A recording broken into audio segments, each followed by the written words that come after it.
Next up on the number one tee.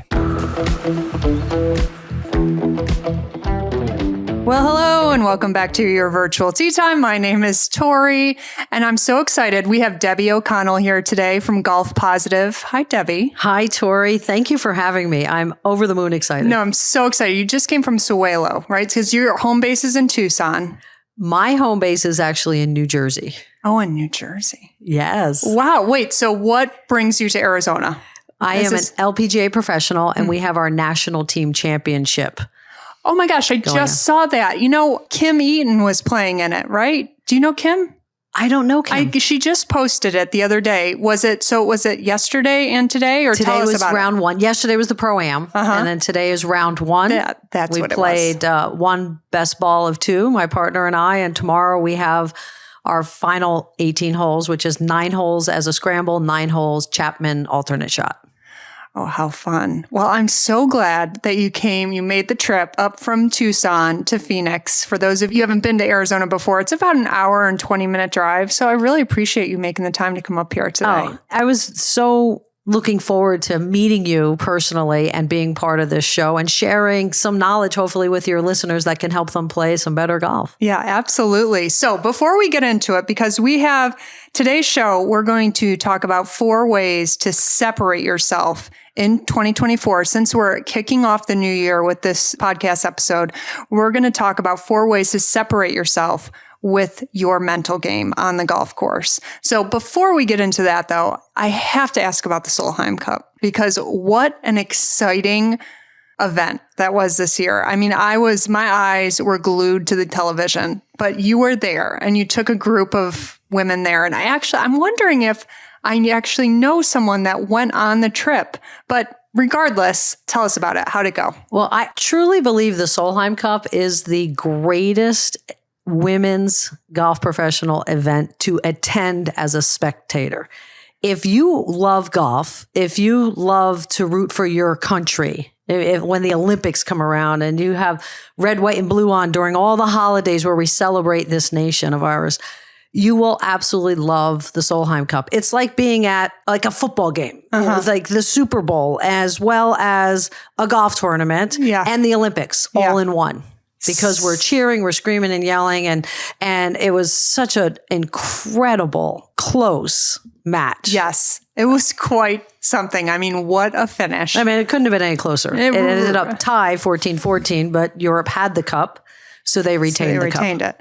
So tell us about the logistics of the trip, though. And I mean, you've been planning this for a while because, obviously the Solheim Cup fills up quickly and you have to find lodging and everything. So tell us a little bit about behind the scenes of organizing the trip and the ladies that went and just the whole experience. Yeah, and men come on my trip as well. We have mostly women because many women do it as a women's golf getaway. And then this year, because it was in Spain, I had women who normally come with their friends say, I'm going to bring my husband this time because it's Spain. We're going to extend it afterwards and go somewhere else. And it's a great opportunity for couples to make a wonderful trip out of it as well.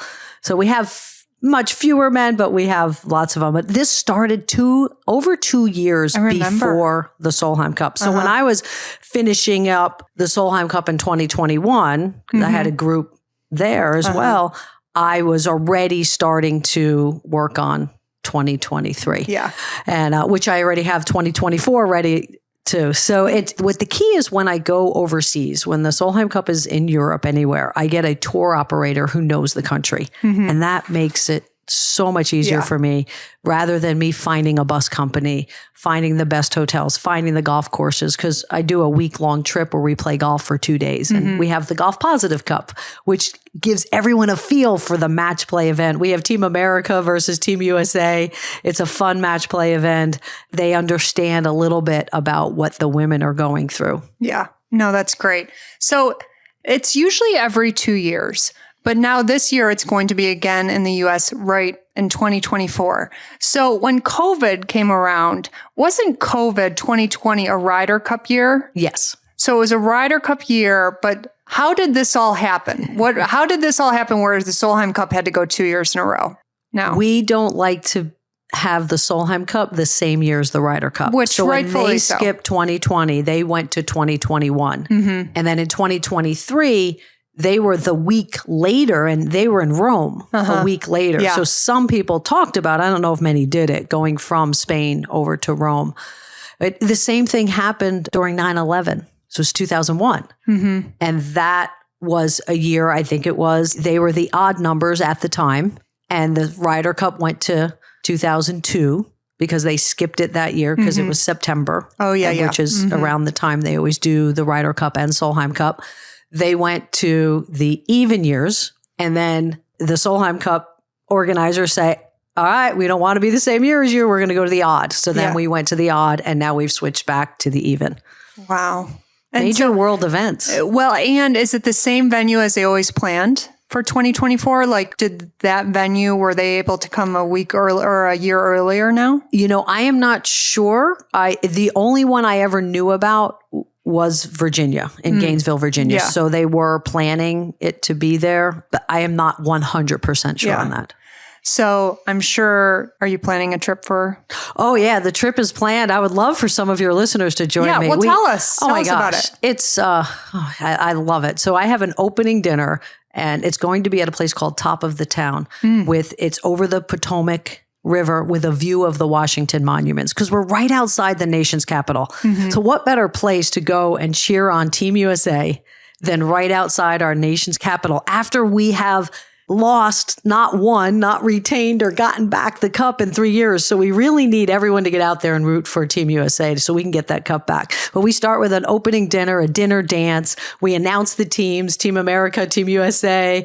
We hype everybody up. It'll be a spectacular night just to kick it off. Then we play the Golf Positive Cup the next 2 days at two private courses. It's all listed on my website as well. Stonewall and Piedmont, two private country clubs in the area, which weren't easy to get on. So I'm so excited. And then we go to the Solheim Cup and I have everything organized. So basically you just get there. Yeah. All the transportation is set. I get the tickets for the Solheim. I have motor coaches to take you everywhere, as far as any Solheim Cup event, any Golf Positive Cup event. And then we have a closing dinner as well. So Saturday night, we do our prizes and awards. We have another dinner. And then Sunday, I think some people, if they're commuting, might leave Sunday night, but others will stay over and leave Monday morning sometime. That's it's a the best. fabulous week. Tell the listener where they can find more information. Yeah, if you go to my website, Debbie hyphen, so the little dash, O'Connell.com. So it's OCONNELL.com. All right, great. And we're going to put that in the show notes too. So just in case you're listening in the car, no need to worry. You can go right in the show notes. Okay. And then one more thing before I forget, because once we get into this content, I know I'm going to get lost in it. You have a 5-day challenge coming up, which again, this is a kickoff to the new year. So this sounds perfect to kind of get your mind straight. It is a 5-day challenge. You start on January 29th. And it's called Conquer Your Golf Mind. What is it all about? How can the listener sign up? Give us all the details. I believe the most important part of the game of golf is your mindset. Also, if you focus on your mindset, it will improve every part of your game. I mean, wouldn't you agree as a listener that if you stepped in with confidence every time you stood on the tee, confidence on that fairway shot, confidence even if the ball went in a fairway bunker or greenside bunker, but you had the confidence you could hit a successful shot out of those, confidence on the putting green, that you will perform measurably better. I would think we'd all agree to that. Absolutely. Too many people are on the golf course beating themselves up and doubting themselves, getting frustrated, getting angry, that inner critic in our mind, putting ourselves down, and they're not having as much fun as they could be having. As a result, you're not playing as well. Because a calm inner mind, a calm inner body, even if you feel nervous, you can still have a calmness to you. You will play incredibly better. So it's all about conquering your mind. And it's even more than the mental game of golf. We all know so much about have a pre-shot routine, visualize your shot, take some deep breaths. Once you get into what's called the play box, make sure your mind is quiet.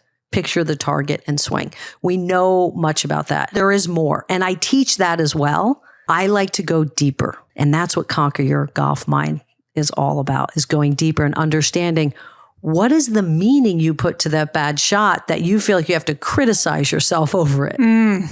Does it mean you're a failure? Does it mean I'm not perfect? And then when I'm not perfect, well, what does that mean? So instead, what we want to do is help you to feel the confidence, empowered, step into every shot, visualizing it and seeing it the way you want, and being able to step up and believing that you can perform that shot exactly the way you visualized it. And what does that mean? You're hitting more great shots. Your scores will be lower. Your handicap will drop. You'll win those tournaments. Teach how to make sure you finish an event. If you're about to win it, finish strong. If you're shooting your best score ever, not to self-sabotage. And what does that mean? You're just loving the game so much more. Yeah, you're happier. Absolutely. I think you were talking directly to me. That's how I feel, like you're talking directly with me. So tell us about this challenge, though. Is this something you have to show up in person, or what is it all about? How do you get into it? That starts Fantastic. January 29th. It's an online event, which is great. So anybody can come. I'll be in New Jersey, and sometimes I'm in Florida in the winter, but wherever I am, that's where I'll be. And it's an online event, which is great. It's at 10 a.m. Eastern time. And it's 90 minutes a day for 5 days. That's fantastic. Each person will also have the opportunity to have their own personal coach who's a master certified coach, where they get a welcome call, and then they'll set up a strategy session after the 5 days. So we make sure you understand everything that you've learned and you're able to implement it. And then we help you plan how you're going to move forward with this new knowledge. That's fantastic. Thanks, Debbie, for sharing that with the listener. Now, here's the thing. To sign up, you have to text a phone number, and you're going to text positive to the phone number. The phone number is 727-339-0106. And again, all you have to do is text the word positive to that phone number. Again, if you're listening to it right now, no worries. It's in the show notes. You'll be able to grab that information there. And you also have an ebook that will also have information on it in the show notes. Absolutely. All right. That's fantastic. Can I say the best part about that program? Yes. My team, they think I'm crazy. It's only $97. Yeah.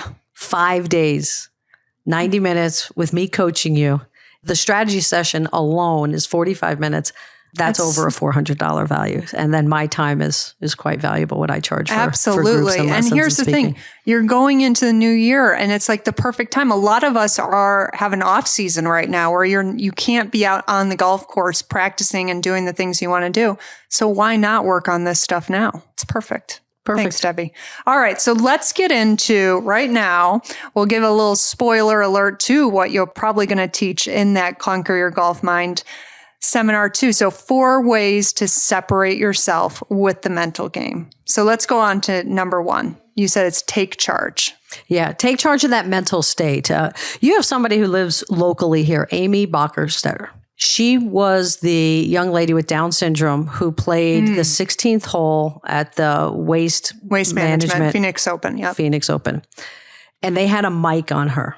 And through that 16th hole, you could hear her talking. You could hear how she was talking to herself. You could actually hear how she took charge of her mental state, which our thoughts then influence our emotions. She's on the first tee. Her dad is lining her up. He says, "You got this?" And she said, "I've got this." And she stepped up there and hit a great shot. It just went in the greenside bunker to the left. Gary Woodland's there with her. She's walking down the fairway. Now, imagine, all of you listening, imagine you're playing the 16th hole, the grandstand. You're surrounded by the grandstand. And at the time, it looked like it was probably at least half full.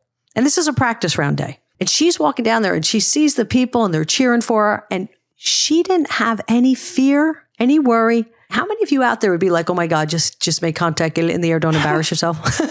I would. That little all voice those of doubt. Things. Yeah, I might not say don't embarrass myself, but I definitely would be like, just make contact, please. Exactly. Instead, Amy said, "I've got this." She visualized the shot. She's walking down the fairway. She's waving to people saying, "They love me." So the meaning she put to the crowd was, "They love me." Mm-hmm. Gary says, "You want to hit that out of the bunker?" She said, "Yes, I do." So you hear her saying to herself, "I've got this. I can do this. I've got this. I can do it." She hits it out. She's about 10 feet from the hole. Gary's going crazy, just so excited for her. "Hey, that's awesome. That's awesome." He looks at it. He says, "A little right to left. What do you think?" She said, "I've got this." And you hear her as she's again addressing the ball. She's saying, "I've got this. I can do this." She steps up. She strokes it. It's rolling in, breaks a little left in the cup. She pars this par 3 in front of all these people. Gary's going crazy. And what Gary even learned in that moment is the power of your words and the power of your thoughts, again, which will influence how you feel. Gary took those words to the US Open later that year. He never won a major. He's leading on the last day. He gave credit to Amy by saying, Amy, I kept saying, I've got this because I learned it from you. And that's what helped me to close out this tournament and win my first ever US Open. Isn't that amazing? What a great story that is. And because I could also, I know that that's true. Like, I know Gary Woodland learned that, felt that, experienced that with Amy, and he used that in that tournament. Like, absolutely he did. Because that's also what golf is all about. You get your inspiration from all sorts of things, and that's incredible. What brings us home to me, Tori, is we have an opportunity for teenage girls called the LPGA Leadership Academy. I was blessed by being invited to help co-write the curriculum for that. We started in 2015. In 2016, we had a leadership academy here in Phoenix. Amy was in that class, and that's actually where she learned. And I'm the lead instructor of that. And I taught her on that, and along with the other LPGA professionals, to take charge of your emotional state with your words and your body and say, I've got this. So that's what brings it home. The other thing Amy does so well is the power pose. So many people know about the power pose. Literally use that on the golf course, because when you get your body in a confident position, it will create confidence. It changes the neurochemicals. It changes your hormones to give you the confidence you need to step up to the next shot. So your words and your body are going to be two things that help you. And one other thing in terms of mindset and taking charge of this emotional state, if you ever do find you have that knot in your stomach or that little inner critic is starting to beat you up a little bit, change your body, shift your thoughts to gratitude. You cannot be stressed and thankful at the same time. So when you shift to gratitude, it will literally calm your body. And I don't need it anymore because I stay in a positive mindset. But years ago when I did need this, I would feel that knot in my stomach. I'd remove myself from the game. I'd look around and say, wow, I'm so lucky I'm out here. I'm so thankful to be out on the golf course today. I can see, I can talk, I can walk. Not everybody can. Not everybody can who plays golf do all those things. And I look at that, and then that calmness comes over me. And now I can get back in focus on the game. Absolutely. So what would you say to the listener when they are able to recognize that they aren't taking charge? They're recognizing the negative self-talk that might be going on. What would be your first step to kind of realign in a better position to take on the next golf shot? Interrupt yourself. Like say, stop, no, cancel, not true. Here we go. And then literally change your body, like a real abrupt move with your body. Like anytime I talk confidence, I can't help myself, but I automatically start to put my shoulders back, my chest up, right? Sit up a little bit. You want to get that confidence. So change your body and then start a new dialogue. I've got this. I can do this. And if you're stuck in the past and you can't let go of a shot, or you're too far in the future beating yourself up for where the ball went, become a commentator. Pretend you have your own podcast and you're announcing, okay, I'm standing here on the tee. Now I'm going to walk to my ball, because it helps to get you in the present moment. And that's part of what we're also going to talk about with one of the 4 steps, is being in that present moment. And you can do that by just be a commentator. Say exactly what I'm walking I'm walking back to my cart right now. This is where I am in this moment. I'm putting my club away. Just change that and then get into the positives. I'm okay. Get the next shot, one shot at a time. Yeah. Well, since you golf today, Debbie, how is your golf game today? Was there anything out there that you kind of had to check yourself on and be like, get out of that negative self-talk? You know, I have been training this for so long. That part I don't do. And this is what I did to prepare for my tournament, because I didn't spend a lot of time playing or practicing. I practiced mentally. And this is something for those of you who are saying, oh, I want to get better at golf, I just don't have the time. Your brain won't know the difference between you before you go to sleep. Visualize yourself playing the game, looking through your own eyes, feel what you would feel, hear what you would hear, see what you would see, and practice hitting shots. I was doing that over and over and over on my way out to Tucson, because I didn't go and hit golf balls because I was, busy running my business. I don't play for a living, but I enjoy coming to these events. I love to get the competitive juices going again. And it's fun to, be with my colleagues. It's just a great group of women, and I learn something every time from somebody. So I love being part of the events, even though I don't play a whole lot. Yeah. Well, you know what they say. I mean, if you don't want to play a lot of golf, get in the golf industry. Or if you like to play golf, don't get into the golf industry, exactly. Right? But here's what I didn't do was use that as an excuse. Yes. Because I heard some of my colleagues, well, I haven't been playing. And I promised myself, I'm not going to say that. I'm not going to give my brain any reason not to play well. And I made 2 birdies today. I was really excited about that. I hit some of those other shots, but I'm not going to focus on those tonight. Yeah. I'm going to focus on the ones that felt good, that I hit well right at the stick and stuck it. There were so many great things to remember. And I know we're going in order of the 4, but since we're here, remember the 19th hole is not a place to commiserate over all of your bad shots because you're just reinforcing them. Start to think about and talk about. Now that people are like, well, people will think I'm bragging, but talk about the exciting shots you hit. Don't always just go, oh yeah, I shot this, but if I hadn't done this, or I hit it out of bounds there, I got a penalty there, or whatever all happened. You want to let those go as quickly as possible. Well, and I think that the first instinct that a lot of us have when we're sitting at the 19th hole, I won't be able to say the word. Commiserating over our golf round. I feel sometimes that maybe we don't want to start talking about the good shots that we were proud of because we don't want to sound like we're bragging, or maybe some of our buddies played what they thought was not good golf and we don't want to shove it in their face. But yeah, you're right. We should be celebrating that more. Or how about this? You're in the restaurant after the round and you're kind of walking around, and the obvious question is to ask someone is, how was your game today? 9 times out of 10, whoever you ask is going to say something negative. And isn't that crazy? So I actually purposefully, when someone asks how my game was today or how was your day, I will purposely say something positive most of the time. I'm sure a negative thought gets out there every now and again, but I'll be like, game was good. It was a beautiful day. Everything's good. Because you hear the negative part of it so much more that it's like, do we really want to get on that train? That can't help.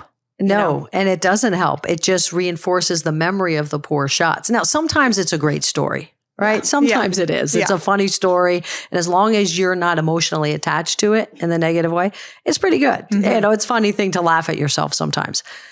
But when you're using it as an excuse, or that's what you hear too. Oh, I had my game going great, and then the course was all backed up. Yeah. Or I just had a lesson the other day, or I got new clubs or something or other, or I haven't played in a while, like you were talking about earlier. It's like when you're giving yourself those excuses, especially right off the bat, it's like you're welcoming it almost. Yeah. Well, your brain is listening. Yeah. To everything you said. And we are all more powerful than any of us really know. And part of that power comes from our brain and what you tell your brain.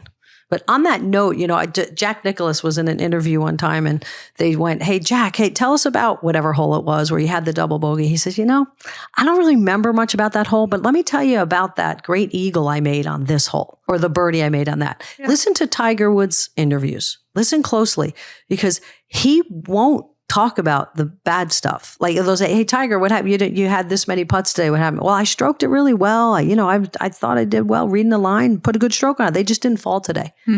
Yeah. Which that is most days, people. It doesn't have to be something specific. It could just be, it just didn't drop today. That's all. All right, moving on to number 2, which I'm excited to talk about just because it has the F word in it, which is and it's flow. 4 letters. Yes, exactly. A 4-letter F word that I actually also really appreciate, the word flow. So set yourself up to be in flow. Let's talk about it. What does that mean to you? Well, flow is an optimal state of consciousness. It's where we perform our best, where we make the best decisions, where everything in golf is balanced in rhythm, tempo, timing. Every decision you make out on that golf course is the right decision. The game kind of seems easy to you. Many compare it to being in the zone. You are immersed in the moment. You are so focused and in the present moment that nothing distracts you. Yeah, I remember talking with Nancy Lopez, and she said that her entire career, people would say, "Oh my gosh, did you hear that? The porta potty bathroom door closed." And she said, "I would never hear it." She said, "I knew," when she'd go out and play some Legends event or later on in her career, she said, "I knew my focus wasn't the same when all of a sudden I'd start hearing the door slam." She said something changed. So she wasn't as zoned in anymore or in flow. So flow is a phrase the name was coined by a gentleman by the name of Mihai Csikszentmihalyi. He was the head of the psychology department at the University of Chicago. He's Hungarian.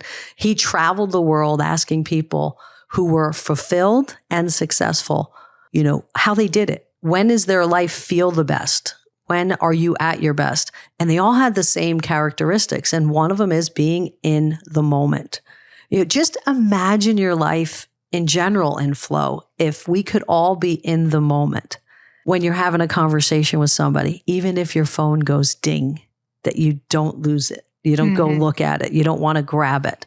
When you're in a crowded room, I've been in that situation. I think many people probably have. When you're talking with someone, they are looking you directly in the eye, and there's people all over the place, and their eyes never leave you. And you feel like you're the only person in the room to them and the most important person.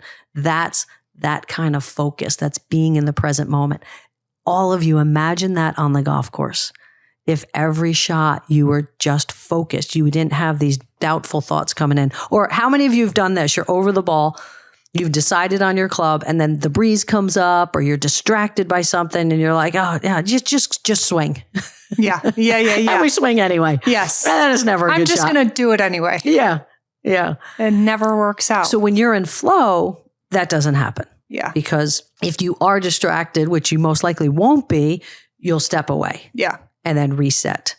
Because there are sometimes there's noises out there or something, or the breeze might come up and you notice it. And now you want to go step away and go think about it and then decide and then get back into your routine. But what drives flow is focus. So we want to have triggers that drive focus. One of the triggers is curiosity. Just think about when you're curious about something, you're going to focus on it. Anything, hey, I want to, hit my drive a certain way, or what will it be like on this course? I'm excited to see this entire golf course today. I'm curious about how this tournament's going to go today. I'm curious how the greens are going to go today. When you have some curiosity in anything, you start to focus on it a little more. And then you start to have a passion about it because now you're learning about it and you want to learn more. Just think of the times you've been the most passionate, you've focused on it. When people fall in love, where's their focus? I mean, they're so in flow and focus with that person. But many professional golfers have described it as that state of mind where their rhythm and tempo timing is just perfect. Yeah. And they're not thinking. We basically lose our, the prefrontal cortex is where our thoughts are, conscious thoughts, and it goes quiet. We use less of our brain because it's called transient hypofrontality. So transients that change. Hypo is the opposite of hyper. So less. Frontality is that front of your brain, the prefrontal cortex. And it goes quiet. I would say everyone listening to this has hit that shot where you're like, oh my gosh, what did I do? I didn't feel anything. I didn't notice anything. Wasn't thinking. I just made a swing. And it just, sometimes I call that for people, it's the I don't give a hoot shot. Say you're out there just practicing and maybe you're a little frustrated. You go, darn it. And you just put one down. You don't think and you swing. Yeah. Yeah. And you're like, where's that been all day? Exactly. Well, all the other ones you're thinking too much. Yeah. So if flow is our optimal state, how can we best set us up to get into that state? What can we do? Breath work is huge. So breathing is key. Even the Navy SEALs will use box breathing, where they breathe in 4 counts, hold for 4 counts, breathe out for 4 counts, and hold for 4 counts. It's called the box. Yeah. Right. So they use that to calm the sympathetic nervous system, right? There's another breathing technique that I was using today quite a bit to help me stay focused is breathe in through your nose, breathe out like you're breathing out through a straw, and exhale for longer than your inhale. So if it was 4 counts in, go 8 counts out. If it was 6 counts in, go 10 counts out. Anything longer that really calms the nervous system. Yeah. Which is what we want to do. And when we're calmer, it's easier for us to focus. So breath work is a huge key. And like I said, pay attention. What happens in flow is your ego disappears, the inner critic disappears. So you want to use what step one was, take charge of your emotional state to make sure you're in a positive state of mind and body. So with that, and then, like I said, the commentator, anything to get you in the present moment. So focus drives flow, and breath work. When you're breathing and you're paying attention to your body, it brings you into the moment. I remember many years ago, I was actually a frustrated bowler. Any of you bowl out there, 10-pin bowling? Okay, wait, I am into this story. Whatever you're about to say, I'm into it now. Well, I was a good bowler when I did bowl. And now if I go for fun, I do okay. I wanted to have a 300 game. And I was good enough to do it. I would get to 7 in a row. I would get so nervous and I'd blow it. I'd get so nervous, I'd blow it. And this was happening week after week. I'd have one game where I had the first however many strikes, 6, 7, 8, and then I'd blow it because of the nerves. I decided I'm going to conquer this. I'm going to conquer my mind because I knew it was all mental. I also worked on the physical. I went to a gentleman by the name of Nelson Burton Jr. He's in the Bowling Hall of Fame. I went to a sports psychologist, and she was also a hypnotherapist. So meditation is another way to enhance flow state by meditating and doing what I said, imagining yourself hitting those great shots. And when you're doing that, imagine being so focused in the play box. So you can train your brain in your mind. So I had a meditation I would do every night. We would have conversation. I was going for my lessons. I was even working on my fitness. I was like so determined. I am going to have a 300 game. At that time, I was also working on my golf game. So the night came in bowling where the day before I had a great practice session, and the second game, I went into this flow state where I kept saying, me and my target, me and my target. I got past that 8th one in a row, the 9th, the 10th. Now, there's no one else in the lanes bowling. They're all standing behind me because now it's the 10th frame. Oh my God. I get number 10. My heart is pounding, my nerves in my body. Throw number 11. And now Tori, I don't think I can walk. I am so nervous. I pick up the ball. I went into the same routine. So this is what I want everybody to know. First tee jitters, coming down the stretch, about to win the tournament, shooting great golf that you're getting nervous because you're playing better, way better than your handicap or your best round ever. And our body's going to react because it's important to us. Yeah. And it's exciting. It's okay. I want everybody to know, because this is what I didn't know for years. You can perform well, as well. You can perform great and sometimes even better, even when you're so nervous. And I didn't believe that until I started working with a sports psychologist, because the announcers would always say, oh, the nerves got to them if they blew it. If they succeeded, they have ice in their veins, right? So I had this belief of, I don't have ice in my veins. I get too nervous. Yeah. Like you either have it or you don't, kind of thing. And that's what I had grown up with, just watching sports commentators and sports on TV. But now I know, and I want everyone to know, you just focus on your intention. Let your body do what it's going to do. Take your breath.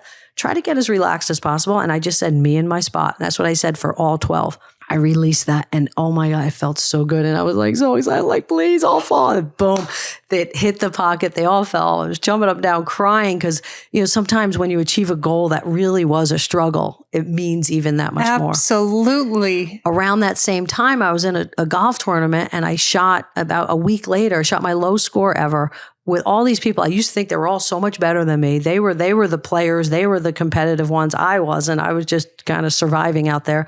I went out and played, and it was that present moment. And if I got ahead of myself, I would say, just present moment, come back to now. And I would take a breath and feel my body and bring myself in. So do everything you can to get into that present moment. Breath is great. Remind yourself consciously, and then go, okay, me and my target, whatever the target you pick, just get on that and focus. And it's also probably why a routine is so important too, because the routine is almost another way of getting in flow, getting in the present moment, because you are doing your routine to make the perfect golf shot. Our brain likes familiarity. No matter what. People stay in pretty negative situations sometimes in their life just because it's familiar. I was just listening to another podcast, which I love podcasts. I'm so excited you have this one. And they were saying we get addicted to even negative emotions just because they're so familiar. Yeah. Yeah. We get addicted to the inner critic. We get addicted to guilt for those of us, anybody who feels guilty. We get addicted to feeling sad because it's familiar. And to change, we really need to shift. We need to have a mental shift. And that gets uncomfortable sometimes. Yeah. So routine in the positive sense is so key, because as soon as you go into your routine, even in a pressure-packed situation, your brain says, oh, okay, we've done this before. I'm comfortable here. Yeah. We can do this. Yeah. I can sometimes recognize with myself about worrying. Like I'm probably a little more comfortable to worrying than like we're just saying, we can get attached to these negative emotions. Sometimes when I go a period of time without worrying about something, I almost say to myself, wait, there's got to be something to worry about. I can't, how is it possible that I'm not worrying about something right now?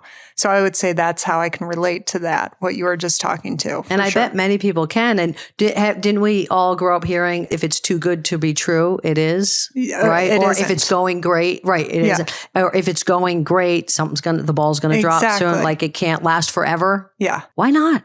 Exactly. Why not? Challenge that. Yeah. Challenge it. Agreed. Manifest your own positive life and game. Okay, so we're going to get into number 3, which is take responsibility, but I have to back up. I have a couple questions about bowling. I just can't. I have to ask at least a handful of questions, okay? Because I've actually never talked to a bowler before, okay? Because to me, when I go bowling, it is just like, okay, let's pick a pretty pink ball and we'll see what happens. But I am not good whatsoever. So what separates a really good bowler from an average one? Because it seems like to me when I can catch a bowling competition or tournament, is that what you call it, a tournament? Yes. On like ESPN, it seems like they're easily shooting the 300 mark. So how do they separate themselves from the top tier? Like what's the difference? Mental game. It is? I promise. Isn't that the same with golf? Yeah. You go to the driving range of any tournament, LPGA, PGA, and you watch how they hit the ball. They all hit the ball great. Watch them practice their short game. They're all great at it. The person who can do that in the heat of the competition is the one who's going to win. And the best mental game. Tiger Woods.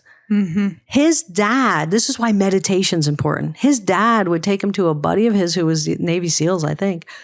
And he would hypnotize Tiger and he'd go out and play golf in a hypnotic state, which is our brain waves. We have alpha and theta are the delta sleeping. When sometimes you ever get a great idea and it's just when you're waking up or just when you're falling asleep, because you're going into this very creative part of your brain. Beta is when we're awake, when you can play more in a relaxed brainwave state of mind as well. And that's what Tiger got good at. And that's self-hypnosis as well. And all hypnosis is really self-hypnosis. No one can hypnotize anyone unless they're willing.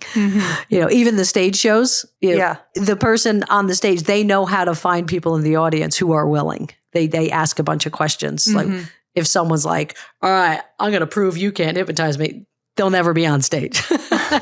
But anyway, so you can, in a meditative state, get practicing with golf, with bowling, but that's why he was so tough. He'd be in this state of mind. You could look in his eyes. You knew he was in a different state of mind than so many other golfers on the golf course that day. But it's definitely a mental game. For you bowl for fun? Yeah, I guess. I mean, it's not that frequent by any means, but it's just... The whole thing is trust the pendulum. And the pendulum is your shoulder is the center point. Push the ball away from your body and basically let it drop and swing back and through, and it'll swing straight. It's when we try to control it and steer it that gets in the way. Same thing with a golf shot. Same thing with a golf shot. Yeah. Mickey Wright was heard saying in an interview one time after being asked, Mickey, seems like every time you line up, the ball goes right where you want it to go. How do you do that all day long? She says, I don't care where it's going to go. So imagine you plan it. This is what I tell people all the time with the pre-shot routine. Plan it, visualize it like it means the world, like it's everything to you. You're going to see it so clearly because your brain needs clarity. That's part of flow state too. Very clear goal, very clear. Plan it like that. And then when you step into that play box, swing like you don't care because you got to let it go. Yeah. Same thing with bowling. Let your arm swing. My goodness. See, sometimes I don't know where this podcast is going to go, but I love it. Okay. So on to number 3, take responsibility. How is that going to separate us from our playing competitors? This one is huge. That so many golfers are in the passenger seat of the cart of their game. Why? Slow play comes along and they blame their poor play after that on slow play. The ranger or player assistant came along and bothered me. I had a playing partner today who was talking my ear off and she was so negative and it ruined my game. It ruined my day. That is not taking charge of your game. Yeah. And when you do that, the next time you play, slow play, your brain's like, oh, I guess we can't play well today because there's slow play. We're going to lose our rhythm. So now you're pre-programming yourself. When you're letting things and everything, you're giving these excuses. So you're at the effect of your environment. So that's being in effect. I'm being affected by everything and none of it's my fault. Yeah. Because it's everything outside of me. Exactly. You disempower yourself. So instead, what can you do? Slow play comes. Plan it beforehand. All right, I have a plan. Okay, I'm going to stay in the cart a little longer. I'm going to have more conversation with my playing partner. All right, I'm going to get out. I'm going to do some extra stretching. I'm going to look around the golf course and just be in a state of appreciation. I'm going to stand in the power pose to get my confidence up. I'm going to ignore them and not focus on something I can't control. What you can and can't control is key in life. If you can control it and you can do something, great. If you can't, let it go. Let it go. Yeah. So get a game plan and then say, okay, they're gone. To my turn to hit. I'm going to get in my pre-shot routine. I'm going to take my breath. I'm going to get myself focused. I'm going to have a clear target to help bring on flow state and step in there and play my game. And it's my responsibility to play well, no matter what's happening. Now I'm causing my own outcome. Exactly. And it's really no different when you start complaining about slow play or complaining that the ranger came up and knocked you off your game or complain about your playing partners for whatever reason. It is not any different than just telling yourself that you're a bad person for hitting that golf shot that didn't go your way. I mean, it's the same thing. It's that same negative energy. It's no different. And negative energy will not serve you well. And you're disempowering yourself because now you've given yourself these excuses to not play well. So your brain's like, oh, okay, I guess we can't play well in this situation. Yeah, exactly. And you're done. Yeah. And you check out. Yeah. But where I go with Conquer Your Golf Mind is I go deeper and figure out what's important to you about having that excuse. So much of golf and the negative thoughts and emotions that come on a golf course, it's life. That stuff comes from beliefs and beliefs that were embedded in us as a child. So imagine just a kid gets 98 on a test and the only focus of their parents is what happened on the 2 you got wrong. So we develop a belief, I have to be perfect to feel loved or valued. Yeah. Right. So what is the meaning? So this is where I go. And that's why it's mindset and not just mental game. I do all the mental game, like I said, but then we're going to figure out what's the meaning you're putting to these things that makes you need an excuse and not take that responsibility. What it mean if you hit a bad shot? Yeah. I'm a failure. If I do one thing wrong, I have to be that's where we go a little deeper. And that's why, like I said, I call it mindset because it's so much more than just the conscious mind mental game strategies, which are important. And I teach them and I value them and I know they work as well. And we can still self-sabotage at the end of an event if we don't understand the deeper parts of the brain and the unconscious. And also we're trying to become more aware of why we're having these thoughts so that we can process them quicker. And again, at the end of the day, have more fun on the golf course. Absolutely. Because I'll tell you, the worst days on the golf course is, I think for me personally, have been mostly self-inflicted. You know what I mean? Like put yourself in that position when there was no reason for it. Does that make sense? Yes. Yeah. Yes. Okay. I love that. Take responsibility. For a little behind the scenes right now. I have my dog here, my puppy here. She got trained this past month. She just got brought home from the trainer. And he's like, you need to take her every single place you can. And so today I had to golf. So after golf, I ran home and I picked her up. But she has been, for the past 10 minutes, wiggling in between my chair, through the next chair, underneath. She has not been well trained at all. So thank you, Debbie, for being patient. Oh my God. I'm trying she's not. adorable. She's actually doing the best she can. Yeah, she's doing a very good job. It's just the past 7.5 minutes, she was a little wiggly. So thank you for that, for not being too distracted with her. Oh, she's so sweet. Okay, Right. On to number 4, visualization and meditation. So we already kind of touched on meditation, but how does this bring this whole 4 ways to separate us from our competitors into a nice little package? When we meditate on what we want, so that's the key to meditation. And people are like, oh, man, I don't meditate. I can't, I get these different thoughts. It's okay. And basically it's take some deep breaths and get yourself quiet. Or you can listen, you can find meditations that are free out there too. Some are guided. And it doesn't mean you just have to sit there with a quiet mind for 5 minutes.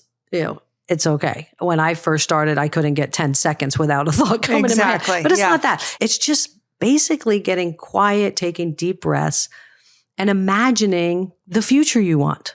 Your brain will help you. We have a thing in our brain called the reticular activating system, RAS for short. And basically we tell it what to focus on, what to look for. So when you start to imagine yourself playing better golf, hitting that drive down the middle of the fairway, hitting shots into greens that are really close to the hole, or making that bunker shot or chip shot where it's landing right where you want it, and you see yourself playing that game. It's a meditative state when you're doing that outside of, golf, just before you go to sleep, just imagine the game that you're capable of playing. Imagine you doing that perfectly. There was a gentleman, and many of the listeners may have heard this story. He was a POW in Vietnam, and he knew the only thing that he could control while in prison was his own mind. And he said, that's the one thing I will take charge of. Because they can beat me in my body. They can not feed me. They can feed me. They can put me in a cell. They can hold me here. And I have no control of any of that. But I can control my mind. I can decide to put positive things in my mind. He played 18 holes of golf every day. From getting dressed in his house, looking through his own eyes, picking out his clothes. Because he was like a single digit, 8 or 9 handicap before he was a prisoner of war.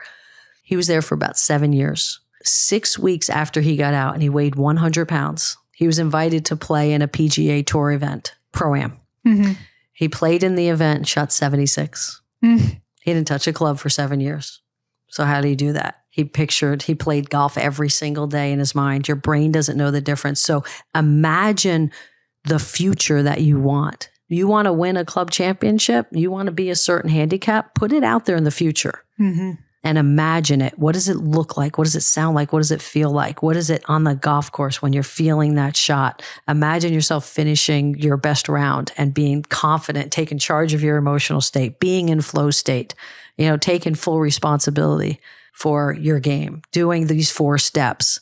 Imagine all of it, and then your brain will help you create it. Now you've got a partner, right? Mm-hmm. Rather than telling your brain the things that make you unhappy or you don't want. I imagine you work with a lot of women golfers. Is there anything in particular that you see more with women than with men, or vice versa? Is there anything in particular that women might struggle with more on the golf course or with their mental game more than men, or that are unique to women? Yeah, I'll share this by sharing a story, and I've only experienced it with women. Okay. I play in Pro-Ams. Mm-hmm. And many times, one of my Pro-Am partners, who's a woman, will be playing amazing golf. Better than her handicap. Yeah. Like a, 25 handicapper making pars, chipping in for a birdie, hitting these great shots. And about 4 or 5 holes in of that great golf, and only a woman has done this. She'll be like, I don't know who showed up today. This isn't me. I'm not this good. Don't expect this all day. Please don't put the pressure. I don't know who this is. This is really not my game. I'm not a sandbagger. So all of a sudden, women get afraid of the expectation. Mm-hmm. I think women are more worried about being judged, being called a sandbagger. Mm-hmm. I mean, you can take a guy, many, and this isn't 100% either way, but you can take some guys who'd be like, yep, this is my game. Yeah, exactly. This is me today. I'm putting it all together right now. This is what I've been expecting to do for a long time. It wouldn't matter. But so, ladies, be confident. Celebrate your success. Play well. Just stay in the moment and play your game. Quit getting in the way and self-sabotaging because all of a sudden it doesn't match, your handicap. Well, the idea is to get better than your handicap. Exactly. So celebrate it. I love that you said that because that is the word right there. Like, do not apologize whatsoever for playing really well. Exactly. And if somebody compliments you, just simply say thank you. Exactly. Because this is what women do too.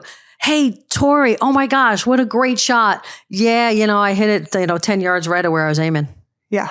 Or I got lucky. Again, disempowering, not taking the responsibility of the good stuff or the bad stuff, right? Yeah. Or what's the other saying?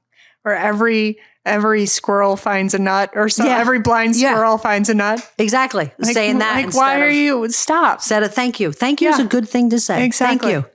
They complimented you. I have a friend, Leslie, and maybe Leslie's listening to this episode, that every time you compliment her good shots, she'll go, thank you. Just like that. She is the best when it comes to just taking a compliment, like appreciating it. She'll tell you thank you so much.